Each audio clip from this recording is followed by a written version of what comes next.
Good evening. This is Tejasvi from Siri Sai Coaching Center. Today we are going to discuss about projectile motion. So very important topic. Okay.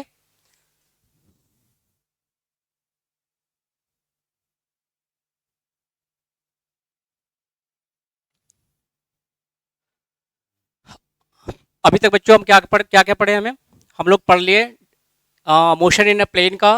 ये जो last topic है projectile motion है। हमने क्या क्या पढ़ लिया? हमने डिस्प्लेसमेंट पढ़ लिया, वेलोसिटी पढ़ लिया एंड एक्सीलरेशन पढ़ लिया in a two dimension. Everything we have study about in two dimension, displacement in a plane, velocity in a plane and acceleration in a plane. Now उसी का एक एप्लीकेशन है प्रोजेक्टाइल मोशन। ठीक है, this is the application of all the three. जो हमने तीनों concept बताया टर्म, उसी का एक एप्लीकेशन है प्रोजेक्टाइल मोशन। ठीक है, ऑलरेडी हमने ये भी डिस्कस कर दिया था किसी भी वेक्टर को हम कैसे दो कंपोनेंट में रिजॉल्व करते हैं। जस्ट एक सिंपल सा एग्जांपल है, जैसे कोई सपोज अगर वेक्टर सपोज आर है, ठीक है, तो इसको अगर हम दो कंपोनेंट में रिजॉल्व करते हैं तो कैसे लिखते हैं इसको हम लिखते हैं आर एक्स वाली पार्ट और ये लिखते हैं आर वाई पार्ट। ठीक है, तो आर वेक्टर को क्या लिखते हैं? R X I plus J. Very good, you know this concept. और आर एक्स को और एक चीज क्या बताया था? आर एक्स को आप लिख सकते हो, आर एक्स लिख सकते हो r cos theta and r y को लिख सकते हो आर साइन थीटा। तो you can write also in this form r cos theta i and this is r sine theta j. ठीक है, ये आप जानते हो, इसी कॉन्सेप्ट को हम यूज करेंगे। अगर ये पोजीशन वेक्टर है, अगर इसी को हम वेलोसिटी वेक्टर के कंपोनेंट में लिखना चाहे तो ये भी ऐसे लिखाएगा v cos थीटा आई और ये लिखाएगा v sin थीटा j। ठीक है, अगर आप इसको एक्सीलरेशन के भी फॉर्म में लिखना चाहो तो इसके भी अगर दो कंपोनेंट होते हैं तो a cos थीटा आई, क्योंकि किसी भी वेक्टर को a sin थीटा j इतना लिख सकते हैं। ठीक है, ये कॉन्सेप्ट क्लियर था? अगर ये कॉन्सेप्ट क्लियर है तो हम अब प्रोजेक्टाइल मोशन की तरफ बढ़ते हैं। ठीक है, हाँ, प्रोजेक्टाइल मोशन में क्या होगा, जैसे सिंपल सी बात, कोई अगर हम बॉल यहाँ से थ्रो करते हैं तो जब थ्रो करते हैं तो इसकी ट्रैजेक्टरी, इसकी पाथ कैसे होता है? मान लो किस पॉइंट से आपने बॉल को थ्रो किया, ठीक है, एक हॉरिजेंटल ग्राउंड है। अगर आप बॉल को क्या कर रहे हो, आप बॉल को यहाँ से थ्रो कर रहे हो तो बॉल की थ्रो कैसे आ रही है? बिल्कुल इसकी ट्रैजेक्टरी ऐसे होती है, ऐसे होती है ना। या तो इसकी अगर आप वर्टिकली फेंकोगे, ऊपर फेंकोगे तो ऊपर जाएगा और ऐसे नीचे आ जाएगा। एक तो एक ट्रैजेक्टरी होती है अगर वर्टिकली अपवर्ड फेंके तो। ठीक है, अगर आप बिल्कुल इस तरह से फेंक रहे हो, बिल्कुल हॉरिजेंटल ग्राउंड फेंक रहे हो, तो भी वो इसी मोशन ऐसे ही जाएगा बिल्कुल। ठीक है, यानी कि इसकी दो ही तरह की ट्रैजेक्टरी होगी। एक ये वाली पाथ होगी, अगर आप किसी भी एंगल में फेंकोगे तो ये पॉसिबल नहीं है कि बिल्कुल हम ग्राउंड के पैरेलल कोई भी चीज फेंकें। अगर ग्राउंड के पैरेलल भी करोगे तो भी उसके अंदर जो है वो इसकी ट्रैजेक्टरी हल्का सा कर्व हो जाएगा वो। ठीक है, तो इसका जो एक्चुअल है वो इस तरह से इसकी ट्रैजेक्टरी पाथ होंगे, वो क्या होंगे? इस तरह से ऐसे जाएंगे, एक मैक्सिमम हाइट पर जाएगा। सपोज ये मैक्सिमम हाइट है, क्या है ये? एक मैक्सिमम हाइट पे जाएगा और फिर ये धीरे धीरे यहाँ पे ग्राउंड पे गिर जाएगा। ठीक है, और अगर वर्टिकली अपवर्ड फेंक रहे हो तो सीधा ऊपर जाएगा, ये भी मैक्सिमम हाइट पे जाएगा और फिर वो नीचे ग्राउंड पे गिर जाएगा। ठीक है, तो हम ये भी इसके बारे में डिस्कस नहीं करेंगे, हम प्रोजेक्टाइल मोशन इसी का दो कंपोनेंट हो जाएगा वो डिस्कस करेंगे। ठीक है, इस डिस्कस करने से पहले हमने ऑलरेडी बता दिया था for upward motion and for downward motion के काइनेमेटिक इक्वेशन क्या होते हैं? एच इज इक्वल टू होते हैं U T minus half G T square. ये हो गया for upward motion, for upward motion. और दूसरा क्या होता है? v is equal to U minus ji T and another one v square is equal to U square minus two G H. Minus क्यों लिया हमने? माइनस इसलिए लिए क्योंकि आपकी जो ग्रेविटी जो है हमेशा नीचे की तरफ लगती रहती है वो। ठीक है, यानी कि वो रिटार्डेशन हो रहा है, हाँ, तो वो माइनस जी हम हमेशा रखते हैं।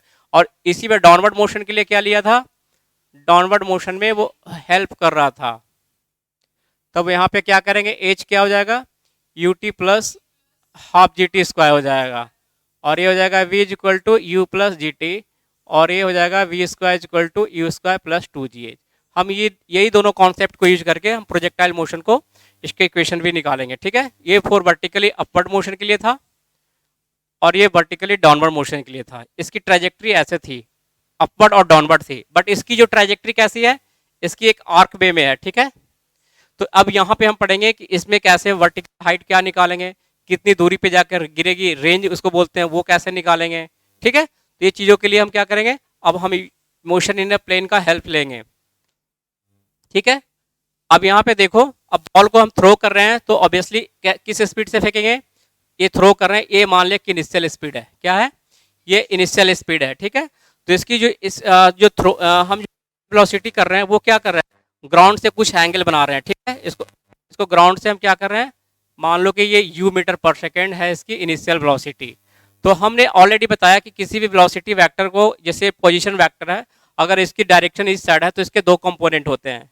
पहला कंपोनेंट क्या है, आर कॉस थीटा जो हॉरिजॉन्टल डायरेक्शन में लग रहा है, एंड एक कंपोनेंट है आर साइन थीटा जो वर्टिकली अपवर्ड लग रहा है। Very good.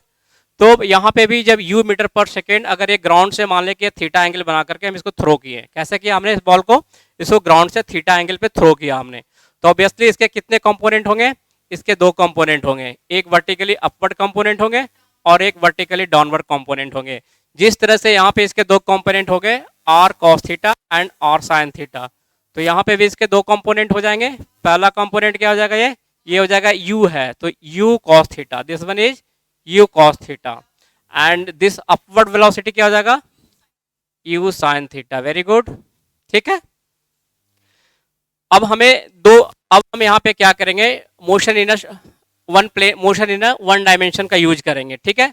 अब हम क्या ले लेंगे, ये इनिशियल वेलोसिटी एक u sin theta upward motion की तरफ जा रही है, एंड u cos थीटा जो है वो हॉरिजॉन्टल डायरेक्शन में जा रही है, ठीक है।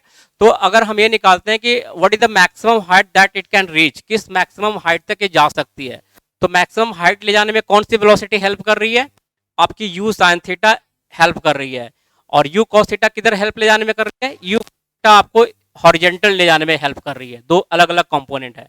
तो हम अगर मैक्सिमम हाइट निकालना चाह रहे हैं कि मैक्सिमम हाइट तक ये बॉल किस हाइट तक मैक्सिमम हाइट गई, तो वहां पे हम कौन सा इक्वेशन यूज करेंगे, वहां पे हम यूज करेंगे this one, v square this one, ठीक है। दिस फॉर्मूला यूज करेंगे, क्यों करेंगे, क्योंकि मैक्सिमम हाइट पे अगर बॉल यहाँ पे पहुंच गई है तो यहाँ पे अपवर्ड वेलोसिटी क्या होगी, यहाँ पे अपवर्ड निकालना होगा u y, नहीं मान लो कि इंस्टेंटेनियस वेलोसिटी v y निकालना है यहाँ पे, तो v y इस कंडीशन में क्या हो जाएगा, जीरो हो जाएगा।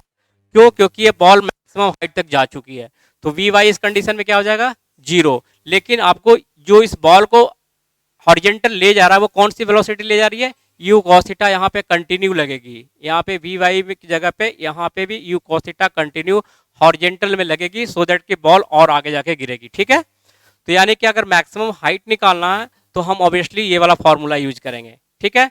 लेकिन यहाँ पे तो एक जनरल फॉर्मूला है, हम इसको वर्टिकली अपवर्ड मोशन के लिए क्या यूज करेंगे, इसको हम करेंगे V Y square is equal to U Y square minus 2gh, this is the maximum height, ठीक है। क्या क्या हमने चेंजेस किया, स्मॉल एच को हमने कैपिटल एच कर दिया, that is the maximum height, and v को क्या किया, हमने वी वाई कर लिया। क्यों किया वी वाई, क्योंकि हम वर्टिकल कंपोनेंट को ले रहे हैं, ठीक है। हम सिर्फ वर्टिकल कंपोनेंट को ही कर रहे हैं यहाँ पे, और यू वाई इनिशियल में वर्टिकल कंपोनेंट क्या था, क्योंकि इसी फॉर्मूले से मैक्सिमम हाइट आती है।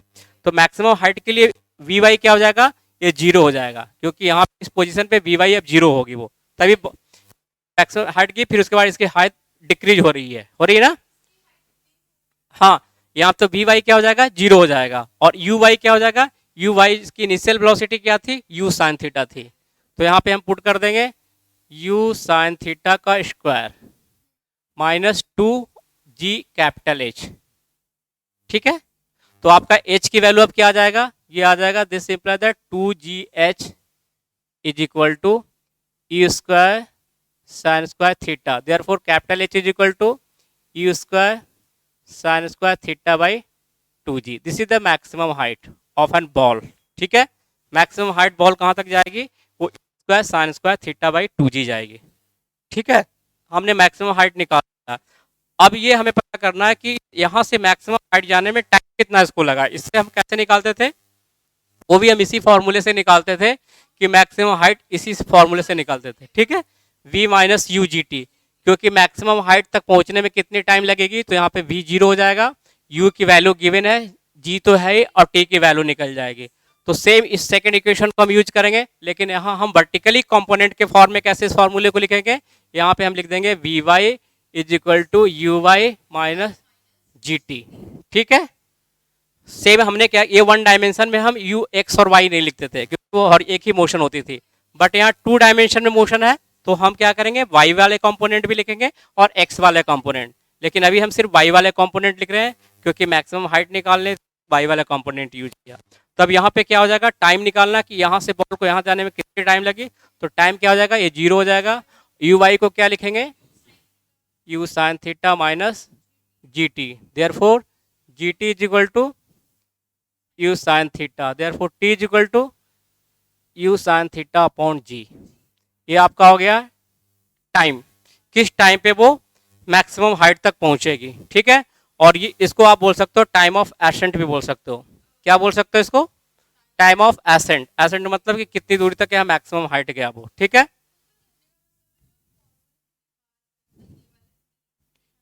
जी बिल्कुल,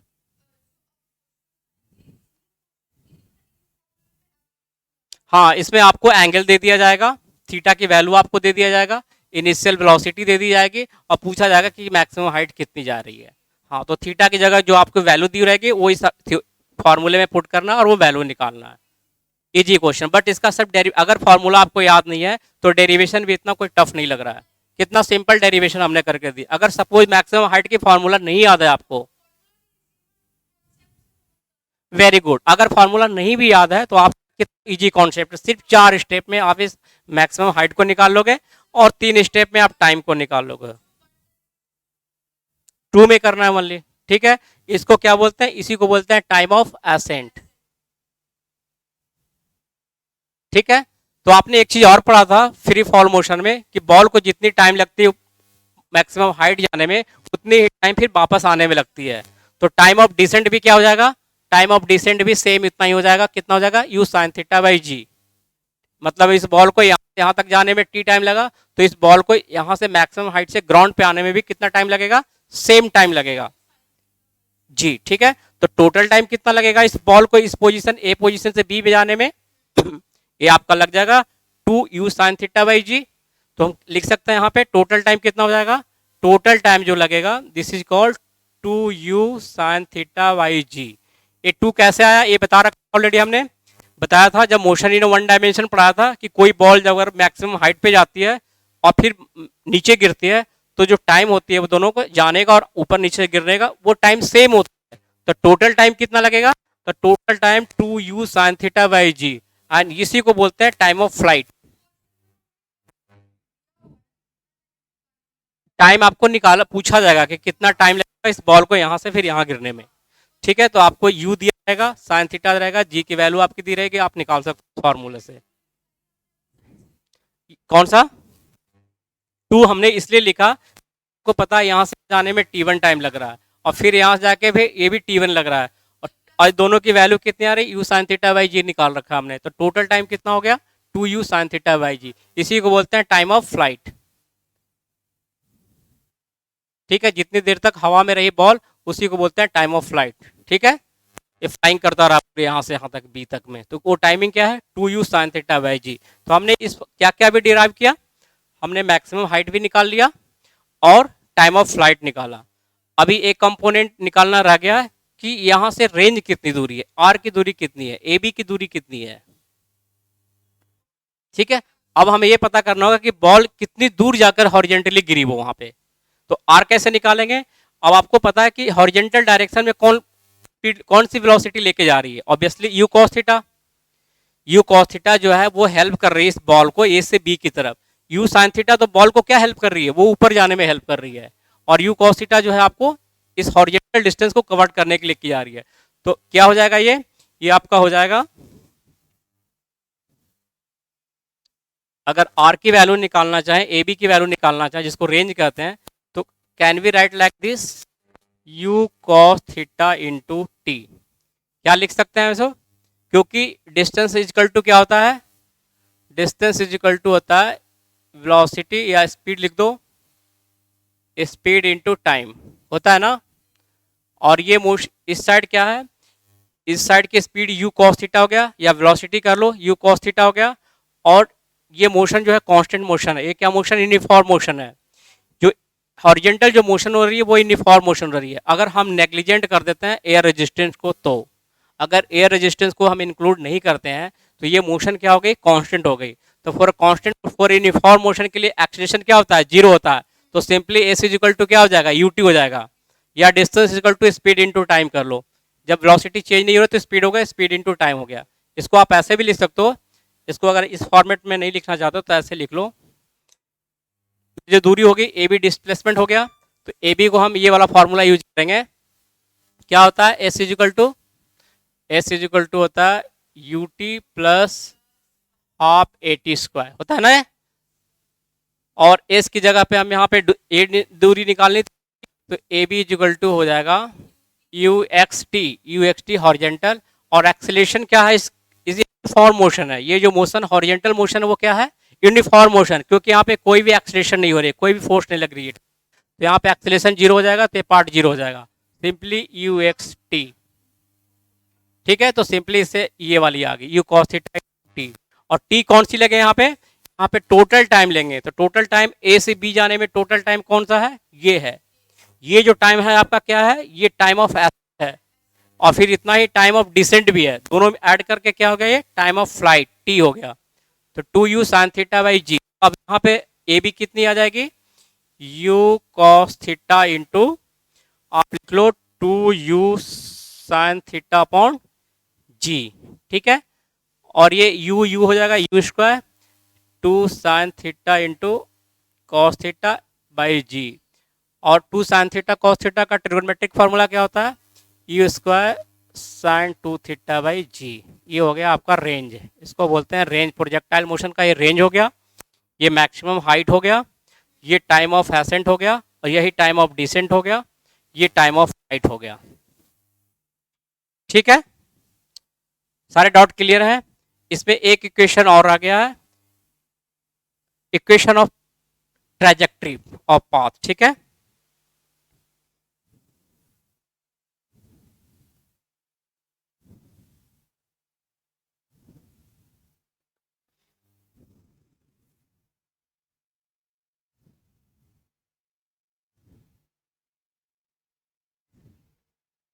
क्या, हाँ बिल्कुल कॉन्सेप्ट समझना, अगर कॉन्सेप्ट समझ जाओगे तो इजी लगेगा वो। हाँ, क्या किया हमने, सबसे पहले मोशन इन वन डायमेंशन को अच्छे से पढ़ लिया, फिर मोशन इन अ प्लेन का हमने सारे कॉन्सेप्ट क्लियर करवा दिया। तो देखो कितना इजी लग रहा है ना।